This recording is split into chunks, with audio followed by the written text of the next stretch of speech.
சபை கர்த்தருடையது. என் ஆண்டவர் சீக்கிரமாய் வரக்கூடாது. அவருடைய வருகைக்கு தக்கதான அத்தனை அடையாளங்கள் இந்த பூமியிலே நம்முடைய கண்களுக்கு முன்பதாய் நடந்து கொண்டே இருக்கிறது. இப்பேற்பட்டதான ஒரு பயங்கரமான சூழ்நிலையிலே நாங்கள் வாழ்ந்து கொண்டிருக்கிறோம். கொள்ளை நோய், பஞ்சம், இதெல்லாம் நடக்கும் வரும் என்று சொல்லி வேதத்தை நாங்கள் பார்க்கிறோம். இவையெல்லாம் முடிவு அல்ல, இவையெல்லாம் வேதனைக்கு ஆரம்பம் என்பதாய்தான் வேதம் சொல்லுகிறது. ஒரு வாரத்துக்கு முன்பதாய் வாங்கினதான அரிசி ஒரு பேக் 5 கிலோ பேக் 200 ரூபாய் விலை கூடியது. காய்கறிகள், மரக்கறி, தானியங்கள் எல்லாமே அப்படிதான் வரவர் எல்லாமே விலை கூடியது. ஆனாலும் எல்லா சூழ்நிலைகளையும் நம்ம விசாரிக்கிறேன், நம்மை ஆசீர்வதிக்கிறேன், நம்மளுடைய குறைவை நிறைவாய் மாற்றுகிறேன். நம்முடைய தேவன் அவர் நம்மோடு கூட இருக்கிறார். ஹல்லேலூயா.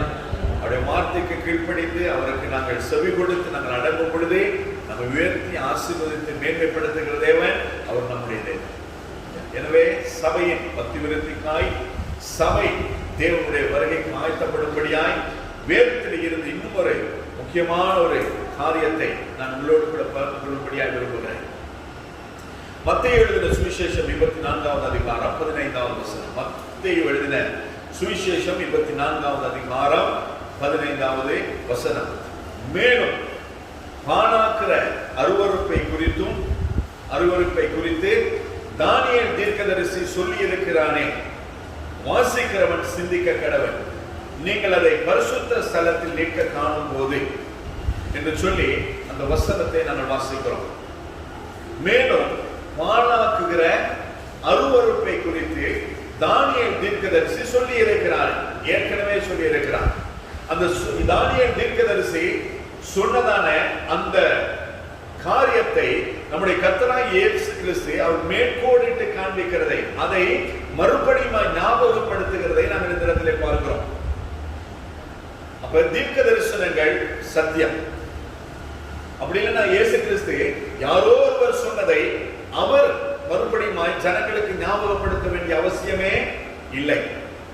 தானியேல் சொன்னதை கர்த்தராகிய இயேசு கிறிஸ்து மறுபடியும் இந்த ஜனங்களுக்கு சொல்லி காண்பிக்கிறார். தீர்க்கதரிசி ஏற்கனவே சொல்லி இருக்கிறான், வாசிக்கிறவன் சிந்திக்க கடவன். அப்ப வாசிக்கிறதான நானும் நீங்களும் சிந்திக்க வேண்டும். ஆண்டவரே சொல்லி இருக்கிறார் சிந்திக்க வேண்டும் என்பதாக. ஏன் சொல்லி இருக்கிறார், எதற்காக சொல்லி இருக்கிறார், அதற்கு சொல்லப்பட்டதன் முகாந்திரம் என்ன, அதன் அப்படி என்ன அருவருப்பு என்றெல்லாம் நாங்கள் சொல்லி நாங்கள் சிந்திக்க வேண்டுமானால் அது ஒரு ஆச்சரியமான காரியத்தை நமக்கு காண்பிக்கிறதா இருக்கிறது. நீங்கள் அதை பரிசுத்த ஸ்தலத்தில் நிற்க காணும் போது அந்த அருவருப்புகள் எங்க இருக்குமா? வெளியே கிடையாது. எங்க நிற்குமா? பரிசுத்த ஸ்தலத்தில், தேவனை ஆராதிக்கிற இடத்துல, தேவனை தொழுது கொள்ளுகிற இடத்துல, தேவன் வாசம் பண்ணுகிற இடத்துல தான் இந்த அருவருப்புகள் இருக்கும். அப்படியானால் சபையிலே அருவருப்புகள் இல்லை என்று சொல்ல முடியாது. சபையிலே பரிசுத்த குலைச்சல் இல்லை என்று சொல்ல முடியாது. சபையிலே தேவ ஆவியானவர் இயேசு கிறிஸ்து திரியேக தேவன் இருக்கிறார் என்று சொல்லி நாங்கள் சொல்லவும் முடியாது. இருக்கிற தேவனை நாங்கள் எப்படியாயும் தக்க வைத்துக் கொள்ள நாங்கள் வகை பார்க்க வேண்டும்.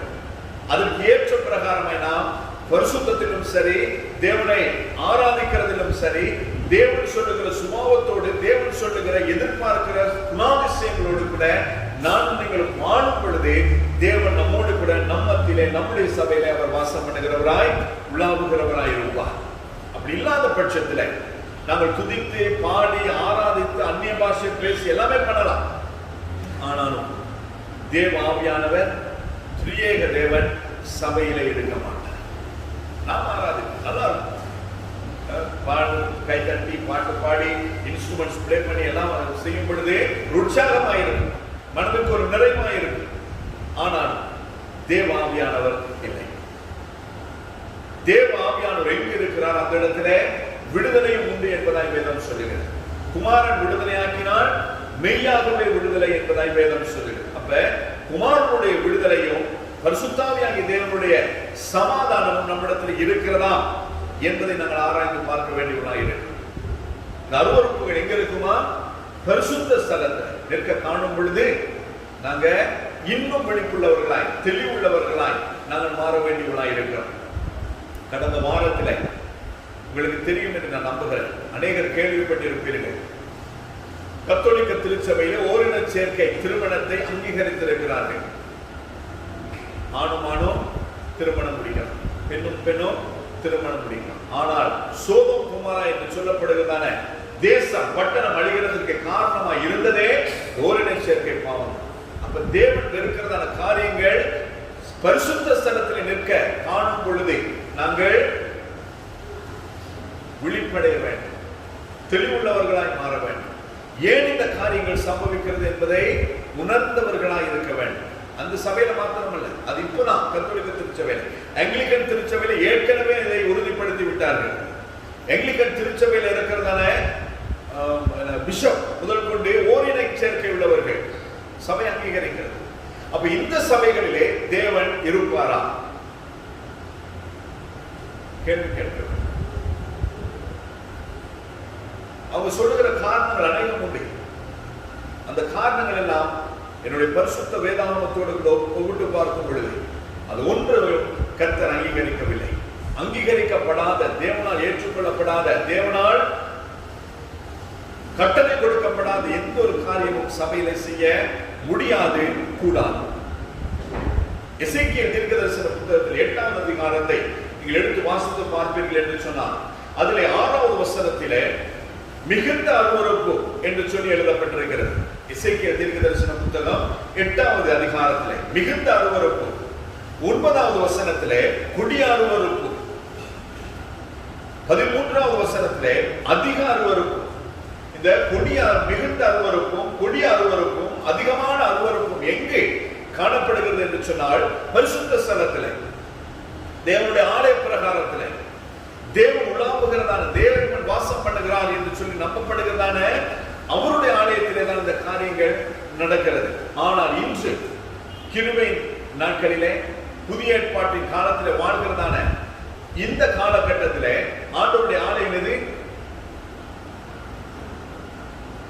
ஆண்டவருடைய ஆலயம் எது? நீங்களே அந்த ஆலயம். ஆனால் அந்த ஆலயத்துக்குள்ளும் அநேக அருவருப்புகள், தேவனால் அங்கீகரிக்கப்படாத, தேவனால் ஏற்றுக்கொள்ளப்படாத, வெளியில இப்படி பலிப்பிடத்துல தேவனுடைய சமூகத்திலே வெளியரங்கமாய் காணப்படுகிறதான அருவருப்புகள் நம்முடைய கண்களால் பார்க்க முடியும். ஆனால் உள்ளுக்குள்ள இருக்கிறத ஆண்டவருக்கு மட்டும்தான் தெரியும். ஆண்டவருக்கும் எனக்கும் மட்டும்தான் தெரியும், அது வேற யாருக்குமே தெரியாது. அப்பேற்பட்ட அருவருப்புகள் நம்ம மத்தியில் இருக்கிறதுனாலே தேவன் பிரியப்படாதவராய் இருக்கிறார். சபையில நிற்க காணப்படுது. நாங்க அவருடைய சரீரமாய், ஆண்டவராய் இயேசு கிறிஸ்து சபைக்கு தலையாய் இருக்கிறார். நாம் ஒவ்வொருவரும் அவருடைய சரீரத்தின் அவயவங்களாய் இருக்கிறோம். அப்ப நம்ம எல்லாரும் சேர்ந்து நாங்கள் தேவனை ஆராதிக்கும் பொழுதுதான் அவருடைய சரீரம் முழுமை அடைகிறது. ஒரு நாள் யாரோ ஒரு காரணத்துக்காக, ஏதோ ஒரு காரணத்துக்காக ஒண்ணுமே பண்ண முடியாது என்பதான காரியத்தினால் நாங்கள் வராமல் விட்டாலே ஒழிய நாங்கள் தேவ சமூகத்தில் வந்து ஆராதிக்க வேண்டும். ஏனென்று சொன்ன நாங்கள் எல்லாரும் அவருடைய சரீரத்தில் அவயவங்களாக இருக்கிறோம். சொல்லுங்க, ஒரு நாள் யார் நம்முடைய ஜிஷு, அவர் ஆண்டுடைய சரீரத்தில், அதாவது நம்முடைய சபையில், இந்த சபையும் ஆண்டுடைய சரீரம். இந்த சபையில அவருடைய பாட்டு இது கழுத்து. சபையில ஆண்டுடைய சபையின் அவருடைய சரீரத்தில் கழுத்து பகுதி தான் வரும். ஏதோ ஒரு காரணத்தின் நிமித்தமாய் இன்னைக்கு ஜிஷு சபைக்கு வரணும். அப்ப ஆண்டவராக இயேசு கிறிஸ்து, தலையாக இயேசு கிறிஸ்து அவர் இருக்கிறார். சரீரத்தின் மற்ற அவயவங்கள் நாங்கள் எல்லாருமே வந்திருக்கிறோம். அந்த சரீரத்தை, தலையும் சரீரத்தையும் இணைக்க வேண்டிய கழுத்து என்பதான அந்த பகுதியில இருக்கிறதான யேசுரன் இன்னைக்கு சபைக்கு வரல.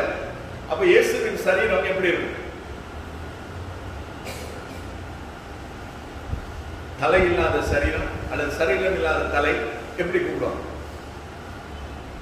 சொல்லுங்க, எல்லாருமே தெரியும். எப்படி? முண்டம். அப்ப இன்னைக்கு ஆண்டுடைய சரீரம் எப்படி இருக்கிறது? முண்டம்.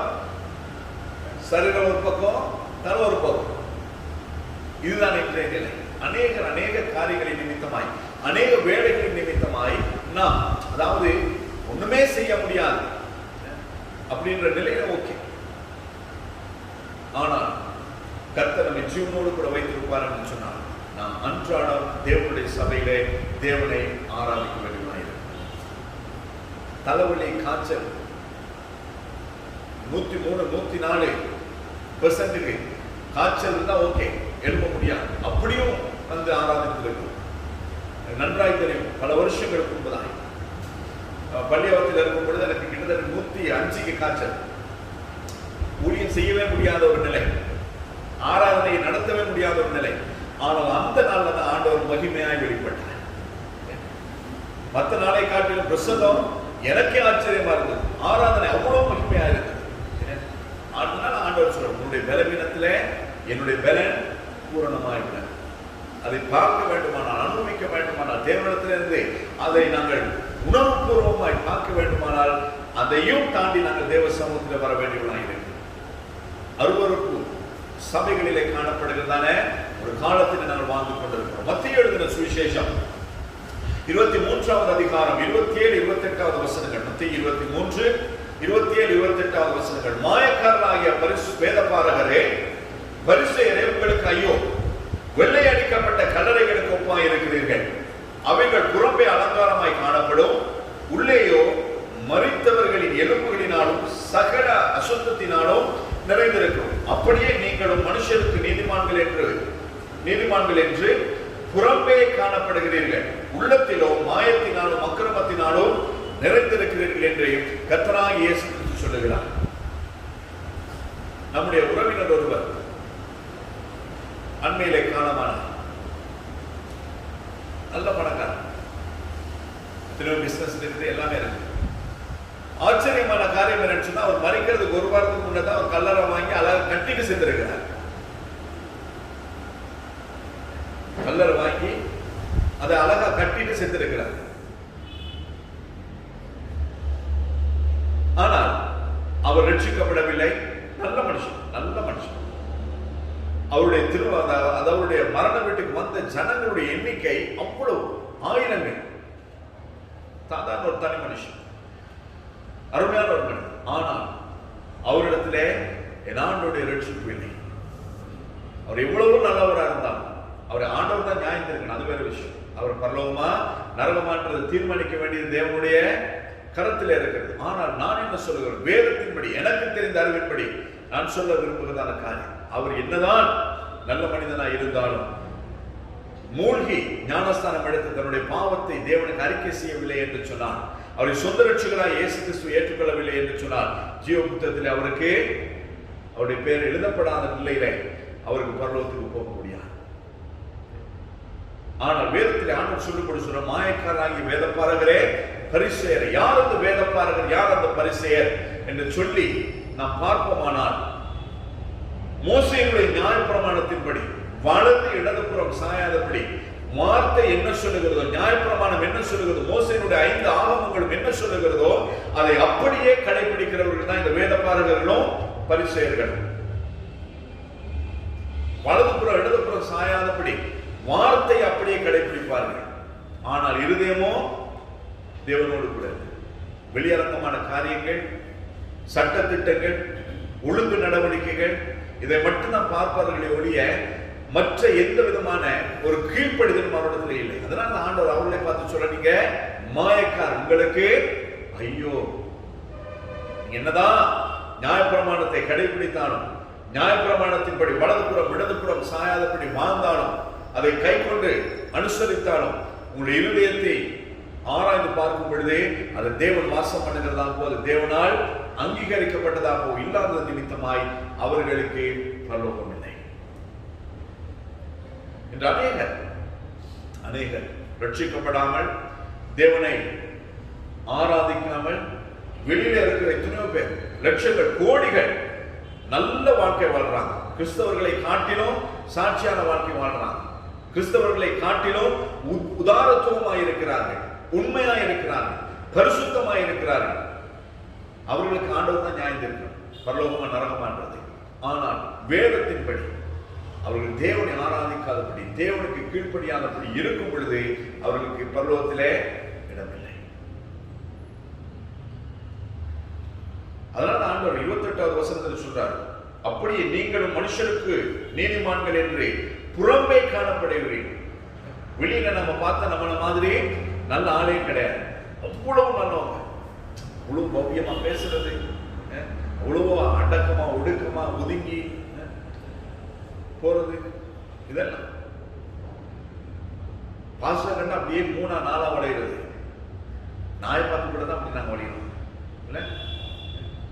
நாய் கடிச்சிருமே அப்படின்னு என்ன பண்றோம், வர்ற நாய்க்கு ஒதுங்கி இடவிட்டு போறோம்.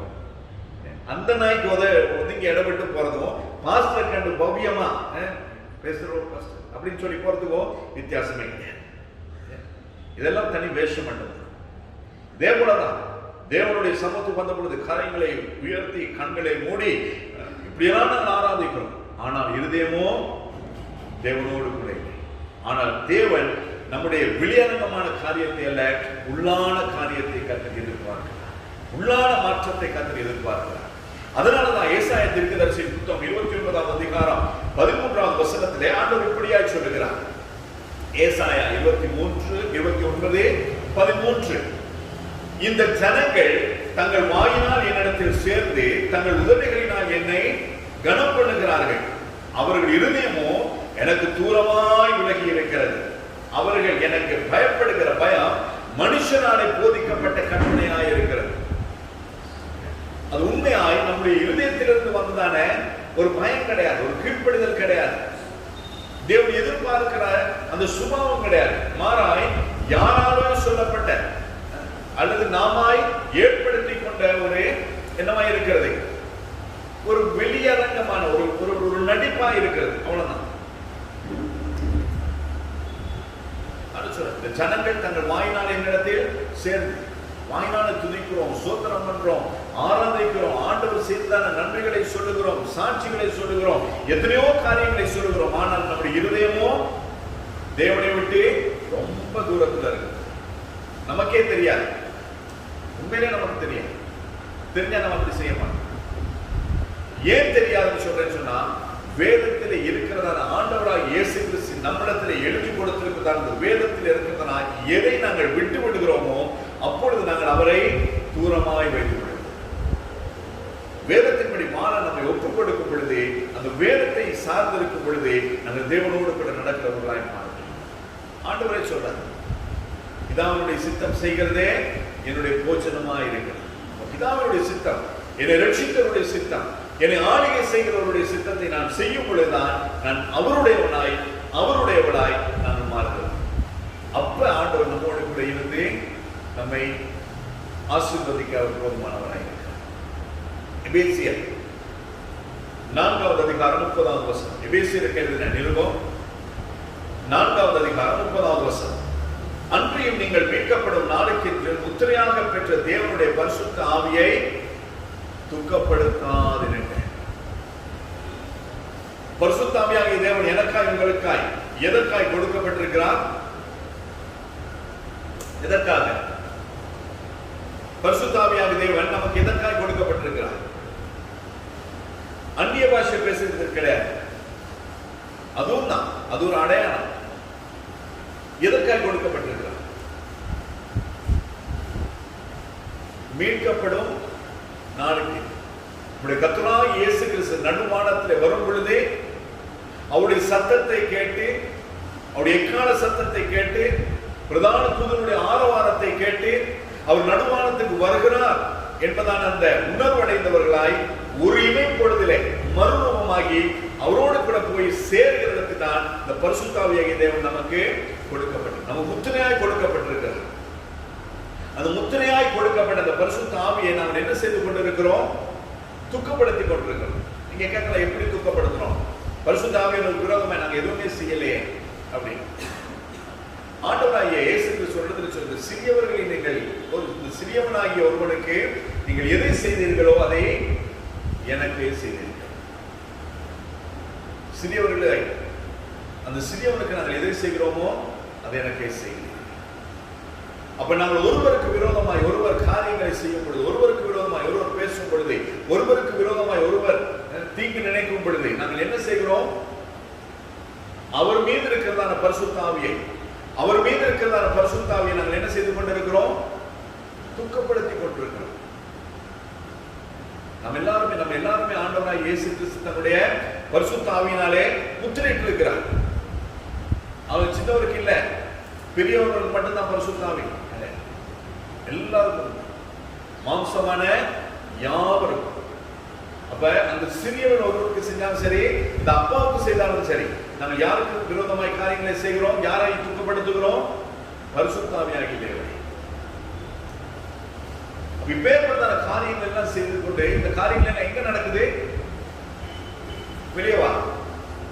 பரிசுத்த ஸ்தலம், மகா பரிசுத்த ஸ்தலம் இது.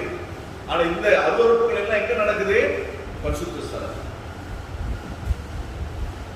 அதைதான் நான் சொல்றேன். பேர்படுத்த காரியங்கள் கடைசி நாட்களிலே சபைகளிலே நடக்கும். சபைகளிலே நடக்கும்.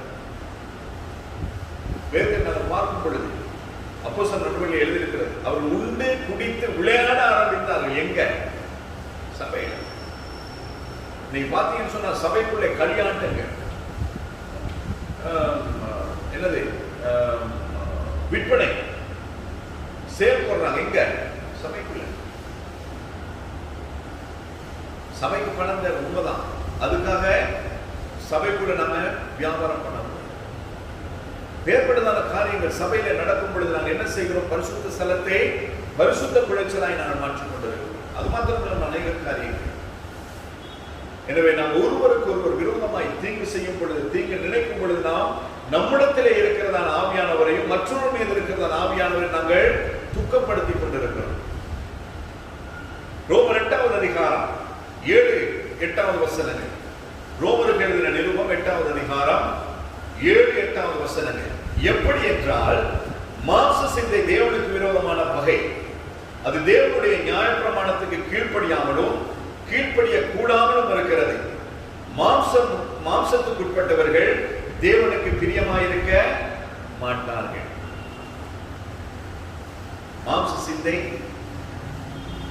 தேவனுக்கு விரோதமான பகை. அப்ப நம்ம எல்லாரிடத்திலும் ஆவின் சிந்தையா இருக்குது, மாம்ச சிந்தையும் இருக்குதா? சொல்லுங்க. ஆவின் சிந்தை இருக்கிறதா, இந்த மாம்ச சிந்தை நம்ம இடத்துல இருக்கிறதா? சொல்லுங்க. நீ பகலுக்கு என்ன சமைக்கிறது? அது ஆவிக்குரிய சிந்தனையா, மாம்சத்துக்குரிய சிந்தனையா?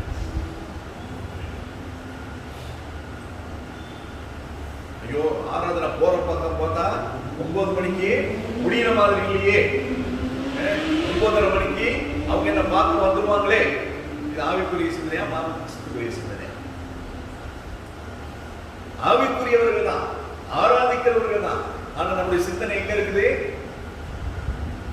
நாம இங்கதான் உட்கார்ந்து இருக்கிறோம், எல்லாரும் என்ன பார்க்கறது மாதிரியே தான் இருக்குது. ஆனா நீங்க வேற எங்கேயோ போய் கூடு விட்டு கூடு மாறியாச்சு, வேற எங்கேயோ ஒரு இடத்துல இருக்கும். அப்ப மாம்சத்து ஆவிக்குரியவர்கள் தான், ஆனா நம்முடைய சிந்தை மாம்சத்துக்குரியதா இருக்கிறது. டக்குனு கரண்ட் போயிடுச்சு, ஓகே பரவாயில்ல, போயிட்டு போகுது அப்படின்னு சொல்றீங்க. கரண்ட் போயிடுச்சு, ஜன்னல் திறந்தாலும் பரவாயில்ல அப்படின்னு தோணுதா? அது என்ன சிந்தனை? ஆவிக்குரிய சிந்தனை, மாம்சத்துக்குரிய. கரண்ட் போயிடுச்சுன்னு தெரியாது, இந்த தம்பிக்கு ஜன்னல் பக்கத்துல தான் உட்காந்து இருக்கிறாரு, அவர் திறக்காம இருக்கிறாரு. என்ன ஜென்மமோ அப்படின்னு நமக்கு நினைக்க தோணும், நினைச்சிருப்பீங்க. அப்ப என்ன, அது என்ன சிந்தனை? அவர் திறந்திருந்த ஜன்னலை நான் தான் சத்தியாவுக்கு சொன்னேன், கொடுங்கய்யா, ஏற்கனவே ஆராதனைக்கு முன்பதாகவும் கரண்ட் இருக்கல. இதெல்லாம் நம்முடைய மாம்ச சிந்தை. ஆனால் ஆவிக்குரிய வட்டாரத்திலே, பரிசுத்த ஸ்தலத்திலே தேவனை ஆராதிக்கும்படியாய் நாங்கள் அமர்ந்திருக்கிறோம். ஆனா நம்ம சிந்தை டக்கு டக்குன்னு அங்கங்க போயிட்டு வருது. ஆவிக்குரியவர்கள் தான், பாஸ்டர் எனக்கு தான் பேசுறாங்க, எப்ப பார்த்தாலும் எனக்கு பேசுறதே ஒரு குழப்பா போச்சு. என்ன சிந்தனை? வசனத்தை தான் நான் உங்களுக்கு எக்ஸ்பிளைன் பண்ணிட்டு இருக்கேன். இதை விட நான் எதையுமே நான் உங்களுக்கு வேற கூட்டி குறைச்சி எதுவுமே சொல்லல. மாம்ச சிந்தை எது, ஆவிக்குரிய சிந்தை எது என்பதை குறித்து நான் உங்களோடு கூட பேசிக் கொண்டிருக்கிறேன். யாருக்காய் எதுக்காய் நான் பேசுறேன்? பேசுறதான வார்த்தை உங்களுக்கு மாத்திரமல்ல, பேசுகிற எனக்கும் பொருந்தும். வேதம் சொல்லுகிறது, ஆண்டவருடைய வார்த்தையானது இருக்கிறவங்க கருப்புள்ள பட்டயம். அது பிடித்திருக்கிற என்னையும் அது வகையாருக்கும், அது உங்களையும் வகையாருக்கும். எனவே அந்த வார்த்தை வந்து எல்லாருக்கும் பொதுவானது, உங்களுக்கு மாத்திரம் எனக்கு மாத்திரம் கிடையாது. அப்ப இப்பேற்பட்ட மாம்சத்துக்குட்பட்டவர்கள் தேவனுக்கு பிரியமாய் இருக்க மாட்டார்கள் என்பதாய் வேதம் திட்டமும் தெளிவுமாய் சொல்லி இருக்கிறது.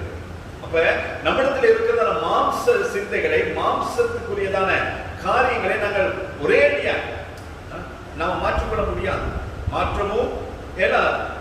ஆனால் படிப்படியா தேவாவியானுடைய அனுக்கிரகத்தோடு கூட, தேவாவியானுடைய கிருபையோடு கூட அன்றாடம் நாம குமாரனுடைய சாயலுக்கு சாயலுக்கு மாற்றுகிறதுக்கு தான் இந்த இடத்துக்கு நாங்கள் வாங்க சபைக்கு வரது. சாதாரண நாட்கள்ல மாசத்துக்கு ஒரு முறை போயிட்டு பெண்கள் சகோதரிகள் ஃபேஷியல் பண்றது இயற்கையான காரியம். பிளாக் கேட்ஸ் இருக்கீங்க, ஒயிட் கேட்ஸ் இருக்கீங்க, அது என்னன்னு நமக்கு தெரியாது. எங்க வீட்டில் வந்து ப்ரௌன் கலர் கேட் தான் இருக்குது, சரியா? அது வேற விஷயம். ஆனா திருமணம் என்று சொல்லும் பொழுது, திருமணத்துக்கு நியமிக்கப்பட்டு நாள் குறிக்கப்பட்ட பின்பதாக 10 நாளைக்கு ஒருக்கா வரணும் சொல்லுவாங்களா? பியூட்டி பார்லர் வந்து ஃபேஷியல் பண்ணணும், முருதாணி மட்டி போடணும், கண்ணுக்கு வெள்ளரிக்காய் வைக்கணும், பட்டர் ஃப்ரூட்ல என்னது ஒரு பிளக் போடணும், இதெல்லாம் சொல்லுவாங்க. ஏன் போட்டது மாறுறது கிடையாது, இருக்கிறதா தான் இருக்கும். ஆனால் நம்முடைய இதயத்திலே என்னது, இதை செய்தா நமக்கு ஒரு புதிய ஒரு தோற்றம் வந்துருமோ, ஒரு புதிய ஒரு அழகு வந்துருமோ அப்படின்னு நாம நினைச்சு என்ன செய்யறோம், போறோம். ஒரு நம்பிக்கை, எல்லாரும் போறாங்க நானும் போறேன், எல்லாரும் செய்யறாங்க நானும் செய்யறேன், அவங்க இதுக்கு போனா அதுக்கு போகணும் அப்படின்ற போட்டி வேற. அதுக்குள்ள போய் என்ன செய்கிறோம், மணிக்கணக்கா உட்காந்துருக்கோம். அவன் எப்போ பூசுறானோ, எப்போ கழுவுறானோ, எப்போ துடைக்கிறானோ அது வரையும் நம்ம ஒரு பேச்சு பேசுறது இல்லையா? இல்லையா? வெம்பம் பண்ண கொடுத்துற மாதிரி பணமா சாஞ்சிருக்கிறது. அப்பப்ப ஏதாவது பேச்சு வரும், நம்ம பேச்சு கொடுத்துட்டா அது வேற விஷயம். ஆனால் ஆராதனைக்கு வந்தா மாத்திரம் எப்ப முடியுமோ, என்ன நடக்குமோ அப்படின்னு சொல்ற ஒரு அருதிலேயே உட்கார்ந்திருக்கும். ஆனால் சபைதான் உண்மையாகவே மணவாட்டியை மணவாளனுக்கு அலங்கரிக்கிற, ஆயத்தப்படுத்துகிற, தகுதிப்படுத்துகிற இடம் இதுன்னு சொன்னா இதுதான் உண்மையான பியூட்டி பார்லர். இந்த இடத்துல வந்து உங்களை அழகுபடுத்தி உங்கள் ஆத்துமாக்களை சரி செய்து கொண்டால் மணவாளன் வரும் பொழுது தைரியமாய் எதிர்கொள்ள நமக்கு ஏதுவானது. வெளியில நீங்க போயிட்டு என்னத்தான் பேக்க கொடுத்து 1000 ரூபாய் கொடுத்தாலும் வேலையே கிடையாது, அது 2 நாள்ல இல்லாம. ஆனால் இங்கு நம்மை அலங்கரிக்கிற அலங்கரிப்பு அது நம்மை நித்தியம் வரைக்கும் அதை நம்மை கொண்டு சேரும். மணவாளனோடு கூட, மகிமையான தேவனோடு கூட நித்தியமாய் இருக்கிறதுக்கு நம்மை தகுதிப்படுத்துகிற, தயார்படுத்துகிற, ஆயத்தப்படுத்துகிற ஸ்தலம் தான் இந்த பரிசுத்த ஸ்தலம். ஆனால் இந்த பரிசுத்த ஸ்தலத்திலேயே பரிசுத்த குலைச்சல், அருவருப்பானதான காரியங்கள் இப்பொழுது சபைகளின் மத்தியிலே இருக்கிறதான ஒரு பயங்கரமான காலத்துக்கு நேராக நானும் என்று வாழ்ந்து கொண்டிருக்கிறேன். லேவியராகமம் 18வது அதிகாரம் 22வது வசனம். லேவியராகமம் 18வது அதிகாரம் 22வது வசனம். பெண்ணோடு சமயோகம் பண்ணுகிறது போல ஆணோடு சமயோகம் பண்ண வேண்டாம், இது அவருக்கு அருவருப்பானது. வேதம் தெளிவாக சொல்கிறது. திருமண உறவிலே ஆணும் பெண்ணும் உறவு கொள்கிறது போல ஆணும் பெண்ணும் உறவு கூடாது, அது அருவருப்பானது என்று சொல்லி வேதம் தெளிவாய் சொல்லுகிறது. ஆனால் இப்பேற்பட்ட அந்த காரியங்கள் இன்று சபைகளுக்குள்ளே நடந்து கொண்டிருக்கிறது.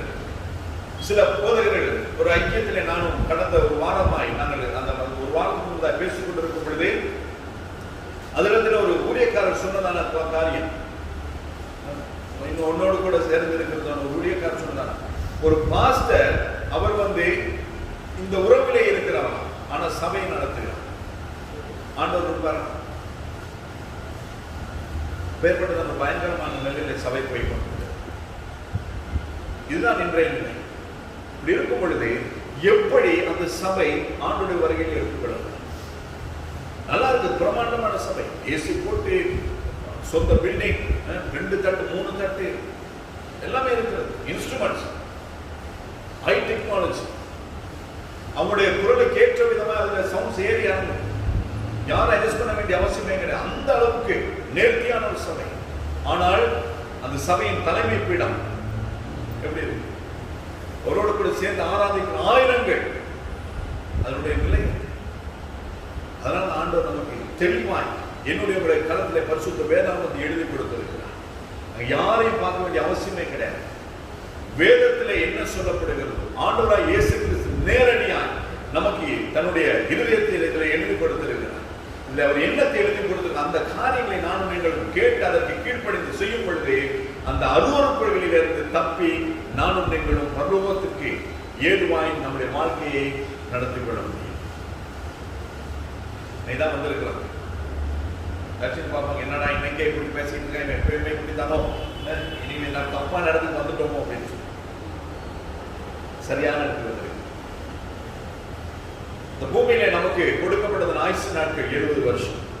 வெள்ளத்தின் மிகுதினால் 80 வருஷம். அந்த 80 வருஷம் வரையும் சஞ்சலமும் தவிர்ப்பும் நம்முடைய வாழ்க்கையில் அதிகமாக பலவீனங்கள், பிரச்சனைகள், போராட்டங்கள், சோதனைகள். ஆனா இதற்கு அடுத்து நமக்கு ஒரு பிறப்பு. அந்த பிறப்புக்கு நம்மை ஆயத்தப்படுத்துகிற நம்முடைய ஒரு புதிய வாழ்க்கைக்கு தயார் செய்கிற இடம் தான் திருச்சபை. அதுதான் உபாகமம் 18வது அதிகாரம் 9வது வசனம். உபாகமம் 18வது அதிகாரம் 9வது வசனம். உன் தேவனாகிய கர்த்தர் உனக்கு கொடுக்கும் தேசத்தில் நீ போய் சேரும் பொழுது அந்த ஜாதிகள் செய்யும் அருவருப்புகளின்படி செய்ய கற்றுக்கொள்ள வேண்டாம். கர்த்தர் உனக்கு கொடுக்கும் தேசத்துக்கு நீ போய் சேரும் பொழுது, அந்த தேசத்தில் நீ வாடும் பொழுது, அந்த தேசத்தில் இருக்கிறதான அருவருப்புகளை நீ என்ன செய்ய வேண்டாம், கற்றுக்கொள்ள வேண்டாம். உபாகமம் 18:9. இந்த தேசத்தில் எத்தனை அருவருப்புகள் உண்டு? ஏராளமான அருவருப்புகள். சிலை வழிபாடுகள், பண்டிகைகள், அனைத்து விதமான ஆசரிப்புகள் நிறைய உண்டு. அந்த மேகத்தி ஃபங்க்ஷன் ஒன்று வைப்பாங்க, உங்களுக்கு தெரியுமா? கல்யாணத்துக்கு முன்னையா பின்னாடியாது? கல்யாணத்துக்கு முன்னாடி. அந்த மேகத்தி ஃபங்க்ஷன் வந்து நம்முடைய கலாச்சாரமா, இலங்கை கலாச்சாரமா சொல்லுங்க?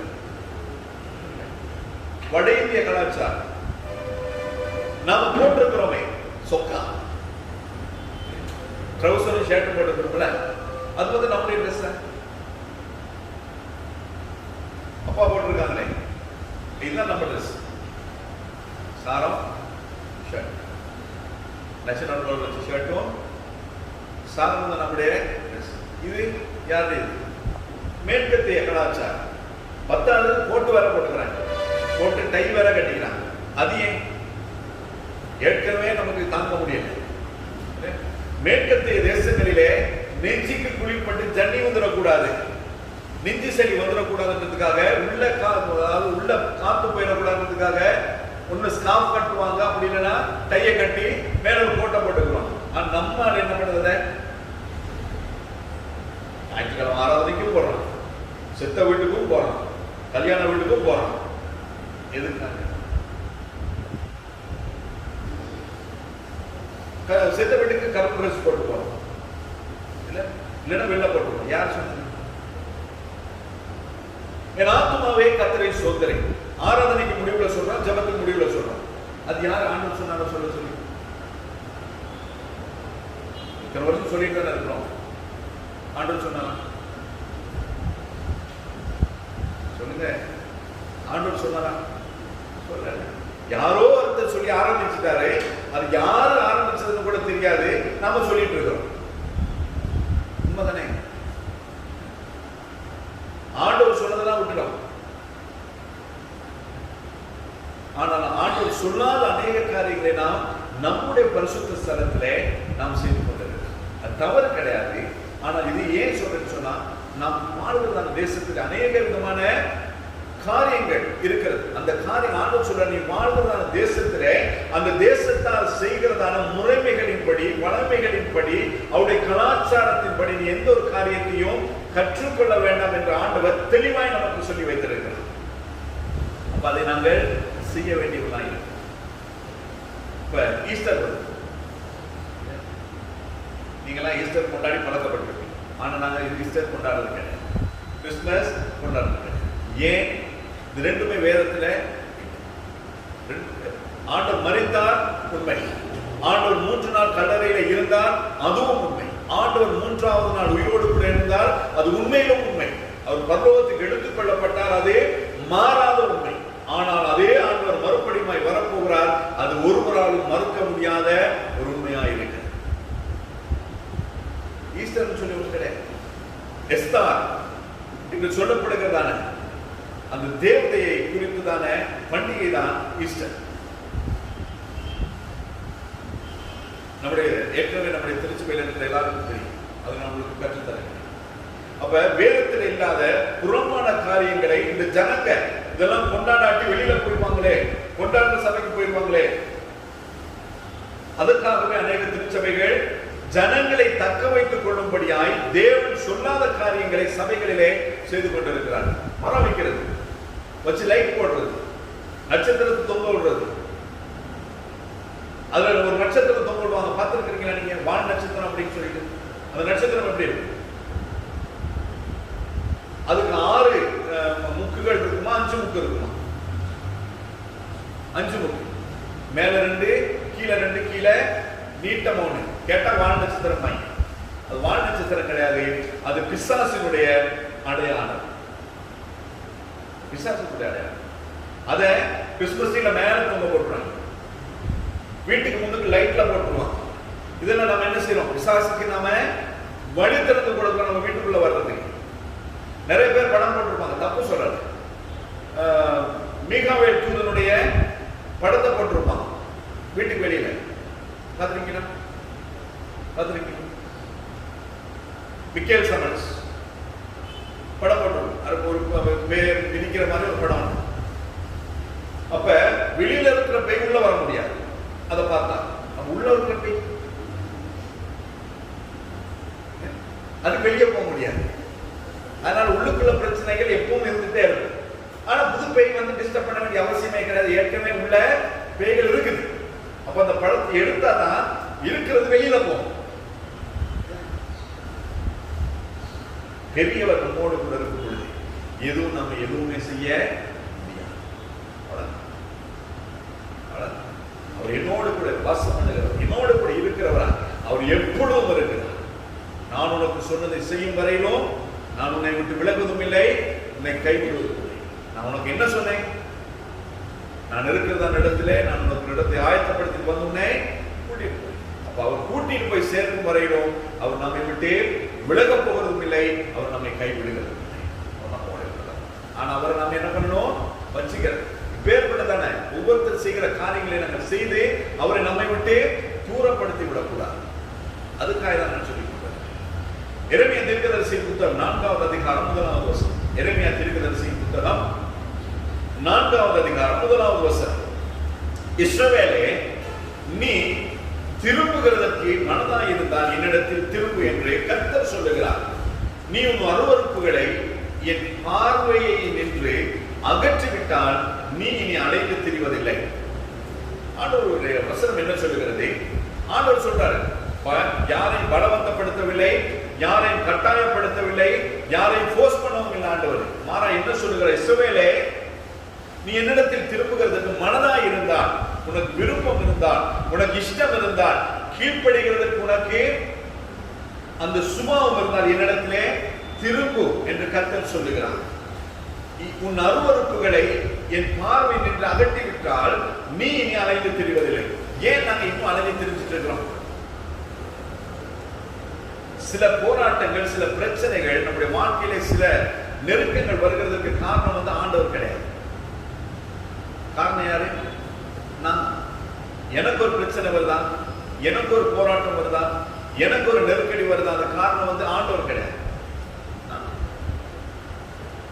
ஆண்டவர் தருகிறதான சோதனைகளிலிருந்து, ஆண்டவர் தருகிறதான பரீட்சையிலிருந்து வெளியிலே கொண்டு வரத்தக்கதான வழிகளை கர்த்தர் நமக்காக ஏற்படுத்தி வைத்திருக்கிறார். ஆனா நாம போய் ஒரு இடத்துல புரிஞ்சிட்டா அதுக்கு ஆண்டவர் கொடுக்கிறார். அதனால ஆண்டவர் நமக்கு ஒரு ஓப்பன் இன்விடேஷன் கொடுக்கிறார். Open invitation. மனம் திரும்புகிறதுக்கு உனக்கு இஷ்டமாயிருந்தா என்னிடத்தில் உன் அருவருப்புகளை எடுத்து போடு, அப்பொழுது நான் உன்னோடு கூட. இல்லைன்னு சொன்னா ஒன்றும் செய்ய. இந்த காரியங்களை நாம் நம்முடைய மனதில் வைத்துக் கொள்ள வேண்டும். அதே போல எரேமியா 32:34 ஆண்டவர் சொல்லுங்க, 32:34 எரேமியா 32:34 அவர்கள் என் நாமம் தரிக்கப்பட்ட ஆலயத்தை தீட்டுப்படுத்தும்படிக்கு தங்கள் அருவருப்புகளை அதிலே வைத்தார்கள். அவர்களின் நாமம் தரிக்கப்பட்ட ஆலயத்தை தீட்டுப்படுத்தும்படிக்கு அவர்கள் அவருடைய அருவருப்பை அதிலே வைத்தார்கள். அப்ப ஆண்டவருடைய நாமம் தரிக்கப்பட்ட இந்த ஆலயத்துல ஏற்கனவே சின்னதுல இருந்தே பார்க்கல அப்படின்னு சொல்லி நம்ம என்ன செய்வோம், ஒரு மரத்தை வைக்கிறது, கொஞ்ச நாள் ஆர்னமெண்ட்ஸை தொங்க விடுறது, வாசல்ல ஒரு ஒரு ரீத்தை கட்டி போடுறது பார்த்துருக்கீங்களா? ஒரு ஒரு வளையத்தை தொங்க வைப்பாங்க கிறிஸ்துமஸ்க்கெல்லாம் வெளியில. அது என்னது? அது என்னது? ரீத். செத்தவங்களும் கொண்டு வைப்பாங்களா? நீங்க ரீத் பார்த்துலையோ? செத்தவனை கொண்டு போய் ஒரு மலர் வளையம் வைப்பாங்க. அதைத்தான் அது கிறிஸ்துமஸ் சொல்லி வீட்டுல கதவுல மாட்டி வச்சிருக்கு. யாரோ செத்து போயிருக்காங்க வீட்டுல வந்து பார்த்துட்டு போவாங்க. ஆண்டவர் பிறந்து இருக்கிறார் அப்படின்னு சொல்லி அந்த நற்செய்தியை மற்ற ஜனங்களுக்கு சொல்லுகிறதுக்கு பதிலாக நம்ம என்ன செஞ்சிருக்காரு, இந்த வீட்லயும் செத்த வீடு இருக்குது வந்து பார்க்கணும்.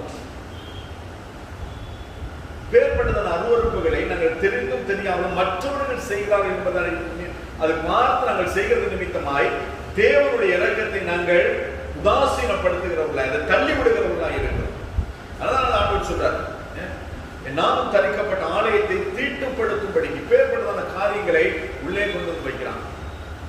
இதை செய்யாதபடி பார்த்துக் கொள்ள வேண்டும். செய்யாதபடி பார்த்துக் கொள்ள. தானியேல் 12:11 அன்றாட படி நீக்கப்பட்டது.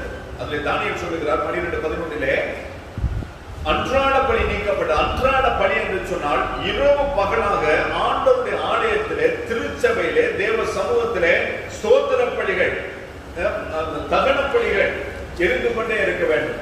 இன்னைக்கு எரியலாம்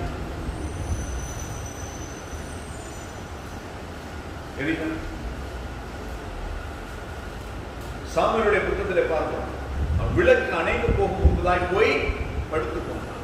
அப்ப 24 மணி நேரமும் விளக்கு எரிஞ்சிட்டே இருக்கணும், தூபம் போயிட்டே இருக்கணும், ஜெபம் நடந்துட்டே இருக்கணும்.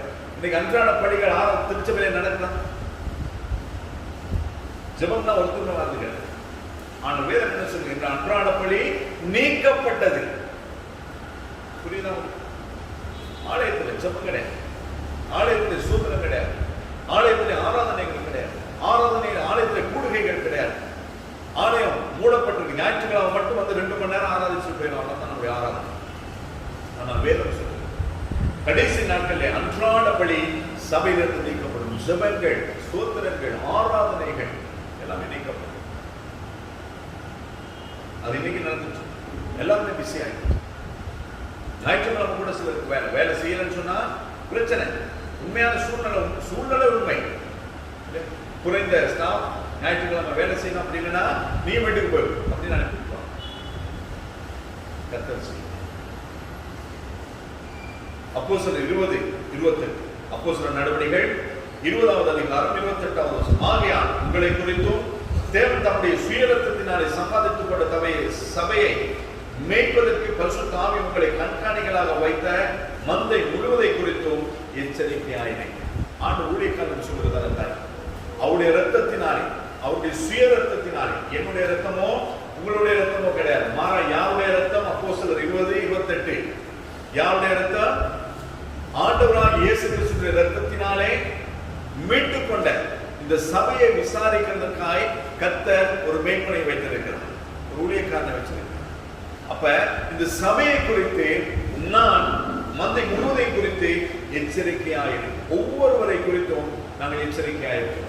அதற்காக தான் இப்பேற்பட்டதான செய்திகளை தேவன் நமக்கு போதித்துக் கொண்டிருக்கிறார். ஏன்? இந்த காரியங்கள் நம்முடைய வாழ்க்கையில ஏற்பட்டு விடாதபடி, இந்த காரியங்களுக்கு நம்மை விட்டு விடாதபடிக்கு ஒவ்வொருவரை குறித்தும் இந்த சபையில் இருக்கும் வரைக்கும் நான் உங்கள் ஒவ்வொருவரை குறித்தும் ஆண்டவருக்கு கணக்கு கொடுக்க வேண்டியவனாக இருக்கிறேன். இங்க போயிட்டீங்கன்னு சொன்னா அது வேற விஷயம். அதான் அன்னைக்கு நான் படிக்கும் பொழுது ஒரு ஊழியக்காரர் சொன்னார், ஆலயத்திற்கு கதவு, முன் கதவு ரொம்ப சின்னதா இருக்கும். ஆலயத்துக்கு என்ட்ரன்ஸ் முன்கதவு எப்படி இருக்குதா? ரொம்ப சின்னது. ஆனா பின்னுக்கு கதவு ரொம்ப விசாலம். வர்றவங்க எல்லாம் அப்படியே ஓடி போயிரு. விசாலமா இருக்கு. நித்தியத்துக்கு போகிற வழியோ இடுக்கமானது, ஆனா கேட்டுக்கு போகிற வழியோ அது விசாலமானது. நித்தியத்துக்கு போகிற வழியை கண்டுபிடிக்கிறவர்களோ சிலர். அந்த சிலரிலே நாமும் நீங்கள் வெறுக்க வேண்டும் என்பதிலே கர்த்தர் மிகவும் கரிசனையாக இருக்கிறார். நித்தியத்துக்கு போகிறதான வழியை கண்டுபிடிக்கிறவர் சிலர். வேதம் தெளிவாய் சொல்லுகிறது. அப்ப இந்த உலகத்தில் இருக்கிற கோடிகள், இலங்கை தேசத்திலே 2.5 கோடிக்கு அன்னைத்த ஜனங்கள் இருக்கிறாங்க. அதுல கிறிஸ்தவருடைய எண்ணிக்கை 1000 மட்டும்தான், லட்சங்கள் கூட கிடையாது. சரி, 1 லட்சம் நம்முடைய மனதை சமாதானமாக 1 லட்சம். அப்ப மிச்சம் 2 கோடியே 49 லட்சம் இன்னும் கேட்டை நோக்கி போய் கொண்டிருக்கிறார்.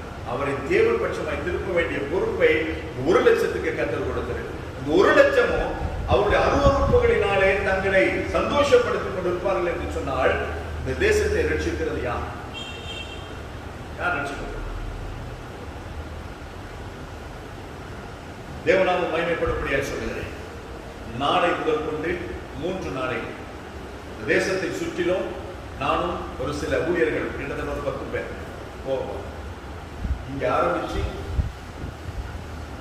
கொழும்பு, மானதுர, பொருட்ப, ரத்மலான, கழுத்தர, காலி, அம்பாந்தொடர், மாத்திர, அப்படியே கதிர்காமம், அப்படியே அந்த வழியில போயிட்டு ட்ரிங்கோ போயிட்டு முதலாவது நாள் நின்று, அதுக்கப்புறம் அங்கிருந்து யாழ்ப்பாணத்துக்கு போய், அதுக்கப்புறம் அங்கிருந்து மறுபடி மன்னார், புத்தளம், இந்த வழியாய் கொழும்பு வந்து சேர்ந்தது. பணம் கிடையாது, எதுவுமே நம்மிடத்தில் இல்லை. ஆனால் இந்த தேசத்தின் நிமித்தமாய் எதையாயும் ஒன்று நாங்கள் செய்யணும். தேசத்தின் சூழ்நிலைகள் மாற வேண்டும், தேசத்தின் கட்டுகள் மாற வேண்டும். அதற்காக இந்த தேசத்தை சுற்றி நாங்கள் போவோம். ஏன்னா நாம வாழ்ந்த தேசம், கர்த்தர் நமக்கு கொடுத்த தேசம். இந்த தேசத்திலே நானும் நீங்கள் இருக்கிறது நிமித்தமாய் தான் இந்த தேசம் இன்னும் வாழ்ந்து கொண்டிருக்கிறது. நானும் நீங்கள் இல்லைன்னு சொன்ன இந்த தேசம் என்னைக்கும் இல்லாமல் போயிடும். அந்த தேசத்திலே தொடர்ந்து தேவ கிருபையும் தேவ தயம் உண்டாயிருக்க வேண்டும் என்பதற்காக நாங்கள் கடந்து போவோம். ராத்திரியா ஓடணும். 3 நாள் இலங்கை சுத்தி எப்படி வருது? ஓடணும். வேன் ஹயர் பண்ணி 3 நாளைக்கு சாப்பாடு எல்லாத்தையும் எங்க ஒண்ணுமே கிடையாது. ஆனால் தேவன் நம்மோடு கூட இருக்கு. அவ்வளவுதான். அது மட்டும்தான் நம்பிக்கை. இந்த தேசத்தை நாங்கள் நினைச்சுக்க வேண்டும். தேசத்தை நாங்கள் கர்த்தருக்காய் ஆதாயப்படுத்த வேண்டும். வெளியில நாங்கள் கடந்து போவோம். உள்ள நீங்க ஏதாவது ஒரு காரியத்தை கர்த்தருக்காக செய்யும். கர்த்தர் மகிமைப்படுத்தும். எபிரேயருக்கு எழுதின நிருபம், அதாவது இந்த சபையை குறித்து தேவன் நம்மிடத்திலே என்னிடத்தில் எதிர்பார்க்கும் பொழுது நான் கணக்கு ஒப்புவிக்க வேண்டியவனாயிருக்கும். அதனாலதான் இப்பேற்பட்டதான செய்திகளை உங்களுக்கு சொல்லிக் கொண்டிருக்கிறேன். ஏனென்றால் ஆண்டவர் வரும் பொழுது நானும் நீங்களும் அவருக்கு முன்பதாய் இருக்கணும். ஏதோ வந்தோம், ஆராதிச்சோம், பாட்டு பாடினோம், காணிக்க கொடுத்தோம், தசோபான் கொடுத்தோம், பிரைஸ் சொன்னோம், போனோம். அதற்காக தேவனுடைய ஆலயத்துக்கு நாங்கள் வரவில்லை. நான் உருமாற வேண்டும், நான் மறுரூபமாக வேண்டும், குமாரனுடைய சாயலுக்கே ஒத்த சாயலாய் நான் மாற வேண்டும். அதற்காக தான் சபைக்கு வருகிறேன். எபிரேயர் 13:17 உங்களை நடத்துகிறவர்கள் உங்கள் ஆத்துமாக்களுக்காக உத்தரவாதம் பண்ணுகிறவர்களாய் விழித்திருக்கிறவர்களானபடியால் அவர்கள் துக்கத்தோட அல்ல சந்தோஷத்தோட அதை செய்யும்படி அவர்களுக்கு கீழ்ப்படிந்து அடங்குங்க. அவர்கள் துக்கத்தோட அப்படி செய்தால் அது உங்களுக்கு பிரயோஜனமாக இருக்க மாட்டாது. உங்களை நடத்துகிற உங்களுடைய காரணம் உங்களுக்காய், உங்கள் ஆத்மாவுக்காய், உங்களுடைய உலக வாழ்க்கைக்காய் அல்ல, உங்களுடைய ஆத்மாக்களுக்காய் உத்தரவாதம் பண்ணுகிறவர்களான அப்படின்னா, அவள் விழித்திருந்து உங்களுக்காக ஜெபிக்கிறவர்களான அப்படின்னா, அவர்களுக்கு என்ன சொல்லுகிறார்கள் அதற்கு கீழ்ப்படிந்து நடக்க வேண்டியவனாய் அல்ல. எபிரேயர் 13:17 கீழ்ப்படிந்து நடக்கும்படியாய் சொல்லவில்லை, கீழ்ப்படிந்து அடங்கும்படியாய் சொல்லி இருக்கிறது. கர்த்தாய் வாசனம் அறுக்கும் பொழுது தேவன் உங்களிலே பிரியப்படுகிறவர்களாய். 2 கொரிந்தியர் 11ஆம் அதிகாரம் 2வது 3வது வசனங்கள். நான் உங்களை கற்புள்ள கன்னியாக தெரிந்து கற்புள்ள கன்னியாக கிறிஸ்து என்னும் ஒரே புருஷனுக்கு ஒப்புக் கொடுக்க நியமிக்கப்பட்டபடியால் உங்களுக்காக தேவ வைராக்கியம் வைத்துக் கொண்டிருக்கிறேன். ஆகிலும் சர்வமானது தன்னுடைய தந்திரத்தினாலே ஏவாளை வஞ்சித்தது போல உங்கள் மனதும் கிறிஸ்துவை பற்றிய உண்மை நின்று விலகும்படி கெடுக்கப்படுமோ என்று பயந்திருக்கிறேன். வசனம் கற்புள்ள கன்னிகையாகிய உங்களை, சபையை மணவாளனாய் இயேசு கிறிஸ்துவுக்கு ஒப்பு கொடுக்க பரிசுத்தமாய் பாதுகாத்து அழகுபடுத்தி அலங்கரித்து ஒப்பு கொடுக்க தான் இந்த சபை.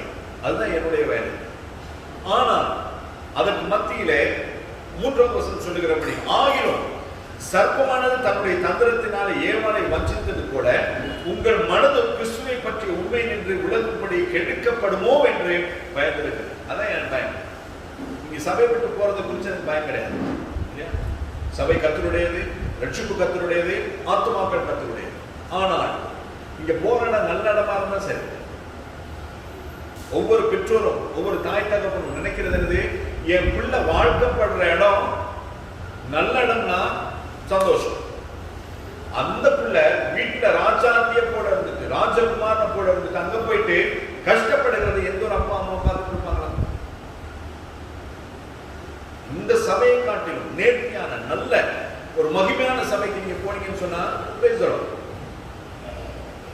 தப்பே கிடையாது. ஆனா சத்தியமற்ற தங்களுடைய ஆதாயத்துக்காக நடத்தப்படுகிற சபைகளுக்கு போய் சேர்ந்தீங்கன்னா உங்க நிலைமை என்ன? சிங்களத்தில் ஒரு பழமொழி சொல்லுவாங்க, கவலை இப்பட வேண்டாம். தாட்சியில இருந்து எங்க வந்துட்டீங்க? ஏற்கனவே தாட்சியில தான் இருக்கிறீங்க.